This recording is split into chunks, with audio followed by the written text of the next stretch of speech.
हम अर्चना मिश्रा सब गोटे के प्रणाम करै छी। आई हम एकटा कन्या परिछन के गीत सुनाबऽ जा रहल छी। ये गीत हम अपन एकटा भागिन के विवाह के उपलक्ष्य में गा रहल छी।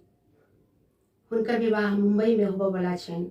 हमहूँ जाय वाला छलहुँ, मुदा एही कोरोना काल में गेनाइ उचित नहीं छै, अपनो ला आ दोसरो ला। हमरा हिसाब से एखुनका समय में कोनो काज परोजन कमे लोग के बीच में क ली तो बेसी ठीक रहत सब लेल। तो चलो आओ सुनाबै छी कन्या परिछन के एकटा सुंदर सनक गीत। सीता डोली असवार, रामचंद्र नीचा में ठाढ़, रामचंद्र नीचा में ठाढ़, ई नहीं उचित व्यवहार अवधपुर में, ई नहीं उचित व्यवहार अवधपुर में। सासु डाला लेलनि साज, लेलनि दीप जराई, लेलनि दीप जराई, सासु परिछन ला तैयार अवधपुर में।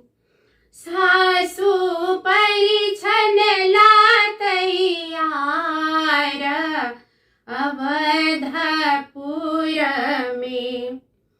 लेलनि मुठरा चौरक हाथ, कलश लेलनि सजाई, कलश लेलनि सजाई, लेलनि सासु निहुछि सीता दाई के, लेलनि सासु निहुछि सीता दाई के। लेलनि दाबा रही हाथ, सेकलनि कनिया के गाल, सेकलनि कनिया के गाल, लेलनि परछी उतारी सिया दाई के, लेलनि परछी उतारी सिया दाई के। साजल लाले लाले डाला, साजल लाले लाले डाला, धान दुई भोई में देल, धान दुई भोई में देल, उतरू कनिया दुलारी दिया डाला में डेग, उतरू कनिया दुलारी दिया डाला में डेग। आगू आगू रामचंद्र, आगू आगू रामचंद्र, पाछू सिया दाई संग, पाछू सिया दाई संग, लेलनि अंगूरी धराई सिया दाई के, लेलनि अंगूरी धराई सिया दाई के।